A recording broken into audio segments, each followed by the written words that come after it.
Alors, je donne tout de suite la parole à Chantal Ozébi, qui va nous dire que le revenu de base, c'est très bien, mais ça ne peut pas suffire. Merci de m'avoir invité et merci donc de m'exprimer, me donner l'occasion de m'exprimer sur ce thème. Thème sur lequel j'ai un peu ma pensée a évolué au fil du temps, puisque je suis maintenant professeur émérite et donc j'ai eu le temps de réfléchir, d'attaquer le sujet il y a longtemps et d'y apporter quelques bémols. Alors ce que je voudrais donc cadrer dès le départ, c'est évidemment, ça a été un peu dit ce matin, mais je pense qu'il faut peut-être le synthétiser, c'est qu'en effet, sous l'effet de la mondialisation, sous l'effet de l'usage massif des nouvelles technologies, sous l'effet de la crise, bon, l'insécurité a monté. Les systèmes de protection sociale, qui étaient pourtant très, très vertueux, eh bien, ils sont remis en cause parce qu'on assiste à une pauvreté qui, en France, n'augmente pas trop, qui est relativement stabilisée, mais en Europe, on sait bien qu'elle se développe. Et je voudrais également rappeler que je me situe, mon point d'entrée dans le débat, c'est à travers la protection sociale et la crise d'adaptation de la protection sociale et son interaction évidemment entre marché du travail et marché de la formation. Et voilà un petit peu comment je voudrais situer l'entrée dans ce débat. Alors, qu'est-ce que le revenu minimum, revenu de base peut apporter? Alors, ce que je voudrais dire d'entrée de jeu pour mettre un peu, problématiser mon propos, c'est que je vais partir du principe que la crise d'adaptation de la protection sociale nécessite une crise d'adaptation, mais pour l'adapter, le vecteur clé, c'est finalement des compléments à mettre en place et particulièrement la formation. Alors, avant de venir au cœur du débat, je voudrais rappeler quand même les 4 défis de la protection sociale aujourd'hui, en France comme ailleurs en Europe. La soutenabilité financière, bien sûr, on a fait des choses, mais ce n'est pas terminé. L'adéquation au contexte socio-démographique, la dépendance avec le vieillissement, l'instabilité familiale, la conciliation vie professionnelle, vie familiale. Il faut que la protection sociale réponde à ce besoin de conciliation de ménages à 2 revenus qui s'impose comme norme. La question, évidemment, de l'activation, faut-il ou pas activer les chômeurs, leur donner les chômeurs et les assister, leur donner de l'argent mais les remettre au travail, comment ça pose la question de l'accompagnement. Et puis un troisième volet sur lequel le défi, on le pose malheureusement pas suffisamment, c'est la question de la montée, la mise en place du dumping fiscal et social au sein même de l'Europe, qui tire nos systèmes vers le bas et qui contribue à les démanteler. Voilà ce que je voudrais rappeler en premier temps. Alors, sur la question du revenu d'existence inconditionnel, je dirais oui, mais bien sûr. Oui, parce qu'effectivement, il y a des avantages qui sont très séduisants. Alors, peut-être une petite précision par rapport à l'approche libérale que M. Koenig a évoquée. Je crois qu'il faut être quand même, dans l'approche de cette question du revenu de base, il y a quand même un clivage entre, d'un côté, ce qui est l'approche par l'impôt négatif, dont la philosophie, et ça a été rappelé, dont la philosophie, c'est Friedman, c'est-à-dire elle s'inscrit, cette philosophie, dans une conception minimaliste de la protection sociale. La protection sociale, dans cette problématique, est ciblée sur la pauvreté. On donne un revenu aux gens qui n'ont pas les moyens d'arriver au seuil de pauvreté. Au-dessus de ce seuil, eh bien, on applique un impôt sur le revenu, un impôt positif, donc un impôt progressif sur le revenu. Alors ça, c'est quand même la philosophie. Les autres, parce qu'il y a eu plusieurs approches, évidemment, je les ai parfois qualifiées de versions de gauche ou de versions libérales sociales, bon, celle de Philippe qui est là, mais Yolande Bresson, comme des trucs, bon, Jean-Marc Ferry, etc. L'idée ici, c'est plus de raisonner comme le revenu de base, c'est une espèce de solution au fait qu'on a un productivisme qui se développe, on a accumulé du capital, on a accumulé des connaissances, on ne peut plus donner du travail à tout le monde, et le revenu de base, c'est un moyen pour, je dirais, restaurer le droit au travail, pour faire simple.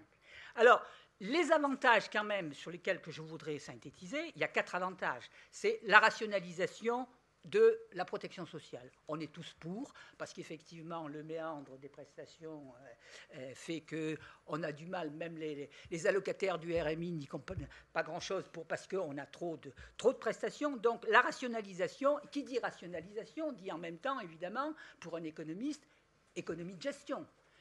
Compétitivité, soutien à l'emploi. Ça, je dirais, c'est l'argument économique. La lutte contre la pauvreté, évidemment, en supprimant tout ce qui est stigmatisation, humiliation, paternalisme, ça a été évoqué. Troisième avantage, et qui n'est pas des moindres, gain en termes de partage du travail, de fonctionnement du marché du travail, puisqu'avec ce système, on offre aux gens la possibilité de travailler, de ne pas travailler, de doser, en fait, le travail au cours de la vie. Donc c'est de ce point de vue un avantage incontestable.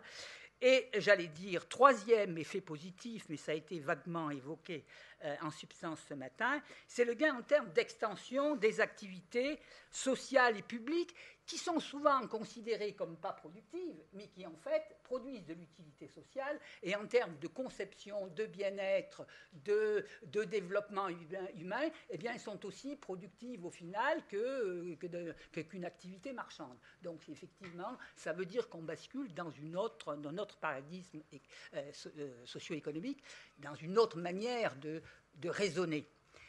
Voilà. Alors, je voulais rappeler ces avantages. Maintenant, je voudrais quand même aussi souligner quelques limites, parce que et les limites, bon, d'entrée de jeu, on les perçoit. Quel premier problème? J'évoque trois problèmes, trois limitations ou trois bémols. Bon, la question d'entrée de jeu du choix. Quel niveau de la prestation on va prendre? 450 € pour un adulte. Est-ce qu'il faut donner la même chose à un enfant ou à une personne âgée? Bon, on peut faire une différenciation selon l'âge. On l'a proposé, je l'avais moi-même un peu étudié cette question. Bon, donc ça, voilà. Alors, si on le met trop bas, il est clair qu'une personne âgée, etc., il faudra ajouter des compléments. Comment une personne âgée qui n'a plus le choix de travailler, comment elle peut compléter 450 €, vivre avec 450 € à Paris quand on est seul, etc. Bon, donc les problèmes des annexes. Donc ça, il y a la question. Et si on place la barre un peu plus haute, à 600 ou 700 €, ça serait très bien, mais après, il faut le financer. Comment? Alors, après, on enclenche le débat sur le financement.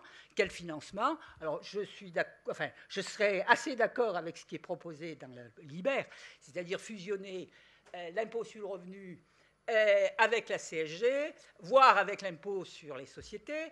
Mais concrètement, la faisabilité technique, c'est pas c'est pas évident avec prélèvement à la source, comme vous le dites. Je me suis dit, il faudrait mettre de l'ordre là-dedans, mais sauf qu'en France, pour mettre de l'ordre là-dedans, c'est assez difficile. Bon, j'ajoute que personnellement, je pense que par les temps qui courent, un peu de financement monétaire, un peu de crédit bancaire, comme le proposait Yolande Bresson, je suis pour. Bon, parenthèse. Troisième problème, le problème alors en général, les gens passent sous silence cette question-là, le problème de la suppression ou la réduction des emplois dans les organismes concernés par l'effet de substitution. Allez voir les CAF et vous leur dites, bon, maintenant, les allocations familiales, c'est plus vous n'avez plus le complément familial à gérer, vous avez le truc, vous allez voir, déjà pour les fusionner, une par département, ça a été quelque chose.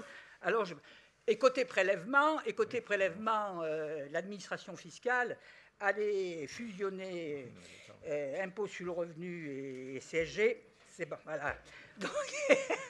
Donc, voilà ce que je voulais. Je me permets simplement de rappeler, à propos du RSA, que quand même, quand on a commencé le débat sur le RSA, on avait dit « Ah, c'est l'occasion merveilleuse de rationaliser. On va mettre API, donc allocation de parents isolés, assistance plus insertion, RMI, ASS, allocation spécifique de solidarité pour les chômeurs de longue durée, prime pour l'emploi. Bon. Et même, à un moment donné, on avait dit AH, allocation aux adultes handicapés. Qu'est-ce qu'il est resté? Les deux prestations qui étaient gérées par les CAF. Parce que tout le restant, c'était trop difficile à fusionner. Donc on en est là. Alors je dis, bon, attention. Voilà. Alors, pour boucler sur cette question de la faisabilité technique, financière, politique, il me semble que ce dont on souffre tous, mais qui est inévitable, c'est qu'on peut bien faire des simulations. Mais on ne peut pas adosser un projet d'allocation universelle au niveau global sans l'adosser à un modèle macroéconomique qui permettrait de dire le RSA inconditionnel, ça donnerait ça comme impact sur l'économie en termes d'emploi, en termes de chômage. Et l'effet de retour, quel effet ensuite le RSA pourrait produire Alors, bon, voilà. Alors, j'en viens à mes propositions. C'était mon troisième point, mais est-ce que j'ai assez le temps? Bon, mon idée, c'est que il faudrait peut-être procéder de façon graduelle et commencer par aller vers un socle de droits sociaux minimaux, puisque le truc, mais accompagné par ce que j'appelle un vecteur clé en termes d'accompagnement, c'est l'investissement dans la formation. La santé au travail, la santé, on en a déjà pas mal en France. Dans d'autres pays, il faut la santé. J'ai vu aujourd'hui que finalement le prix des économistes, pour une fois, va à quelqu'un qui s'est intéressé à la problématique du développement, investissement dans la santé, investissement en capital. Donc c'est qu'on fait, voilà, la lutte contre la pauvreté, c'est pas seulement une prestation minimale monétaire, c'est plus que ça. Et en complément indispensable, il m'apparaît que la santé et l'éducation, à la fois formation initiale, mais bien sûr, formation tout au cours de la vie, la formation continue, qui me paraît être un vecteur clé. Donc, alors, et tout ça sur fond, évidemment, de changements conceptuels. Le travail, ce n'est plus seulement l'emploi. Le travail, c'est l'emploi, la formation et les congés qu'on prend pour les activités sociales, culturelles, sportives, humanitaires. Ça veut dire qu'on doit revoir, on doit élargir notre concept d'emploi de la même manière qu'on voit notre indicateur de bien-être, comme le propose le rapport Stiglitz. Donc voilà. Alors, ma réflexion, finalement, eh bien, s'est nourrie de l'idée que la protection sociale, c'est d'abord et avant tout un instrument au service de la justice sociale, au service du capital humain, et par conséquent, la façon dont je pense qu'il faut aller vers la protection sociale, c'est une protection sociale dans une logique d'investissement social. D'investissement, bon, sur les enfants, en France, c'est déjà pas mal, mais sur les jeunes, il faut faire plus, sur la santé et l'éducation. Alors, concrètement, ça veut dire quoi? Eh bien, ça veut dire d'abord, ça veut dire deux choses. Ça veut dire introduire des prestations minimales individuelles, non soumises à conditions de ressources, et on peut le faire pour certaines prestations. On peut le faire pour quel type de prestations? On peut le faire pour, en matière de santé, la couverture maladie. On l'a déjà, puisqu'on a déjà une carte. Mais il faut pousser la logique plus loin, parce qu'il faut aussi donner une carte aux enfants sanitaires. Comme ça, quand ils passent d'un parent à l'autre, ils auraient aussi un véritable droit de l'enfant. C'est un droit individuel. Les allocations familiales, même chose, c'est un droit de l'enfant. Donc, et quand il passe d'un parent à l'autre, selon le parent qui le garde, eh ben, il a le droit et c'est lui qui le gère, mais c'est un droit de l'enfant. Donc je pense que là... Alors, il y a aussi, et personnellement je suis assez favorable à ça, l'idée d'aller vers une pension minimale en matière de retraite, comme le font les Scandinaves. C'est-à-dire l'idée que tout résident, au fond, parce qu'il appartient à une société riche, après tout, il a droit à un minimum, qu'il ait un peu travaillé, voire même pas du tout, en tout cas, celui qui n'a pas droit à une retraite à taux plein, pourrait bénéficier d'une prestation de ce type. Alors, ça veut dire que, dans le débat, quel est le périmètre des prestations minimales individualisées et j'ai évoqué ce périmètre-là, mais on peut le faire évoluer. L'important, c'est que ces prestations-là, elles doivent relever de la solidarité collective, c'est-à-dire de l'impôt. Mais par contre, ça ne veut pas dire qu'il faut que ça se fasse au détriment des prestations d'assurance. Les prestations d'assurance, elles s'ajoutent. Les retraites, que si vous voulez, vous avez travaillé, c'est du salaire différé. En matière d'accident du travail et maladie professionnelle, parce que vous êtes dans un métier à risque, eh ben, il est normal que vous ayez, si jamais vous avez un problème de santé, une maladie professionnelle, eh bien, que vous ayez un complément assurantiel. Et en matière de chômage, c'est la même chose. Alors ça, c'est pour prestations, disons, le clivage à faire passer entre assurantiel et prestations universelles individualisées minimales. Alors, à côté de cela, on a évoqué ce matin l'idée que, au cours de la vie, on est amené maintenant à passer d'un emploi à l'autre, à connaître le chômage, d'avoir des carrières discontinues. Alors, il faut, effectivement, l'idée, c'est de raisonner en termes de faciliter les transitions pour passer d'un statut à un autre. Ce que Bernard Gazier appelle des transitions protégées, ce que Soupio appelle les droits de tirage sociaux, c'est la possibilité de pouvoir se retirer du marché du travail, de son emploi, pour pour prendre un congé parental, pour s'occuper d'une personne âgée malade, pour se former, pour faire un congé associatif. Cette idée d'avoir, c'est un véritable droit qui mérite rémunération, et c'est là qu'on peut, le revenu de base, Gostaren, le Suédois, avait dit, mais oui, dans l'avenir, il faudra bien penser à ces périodes de transition où le revenu est insuffisant, et on peut penser effectivement, dans ces périodes, à mobiliser le revenu de base. D'accord ? Donc là, il y a quelque chose, il y a une piste sur laquelle. Et alors, l'avantage de ces droits. Alors, on est sur l'idée d'un compte social universel. Je pense que cette idée de compte social universel est féconde, parce que là-dessus, on met les créditants, on met le contrat individuel à la formation. Et ça veut dire quoi ? Ça veut dire qu'on donne la possibilité aux gens, d'abord d'être lisibles, et de savoir qu'ils peuvent transformer un compte épargne-temps en compte formation, etc.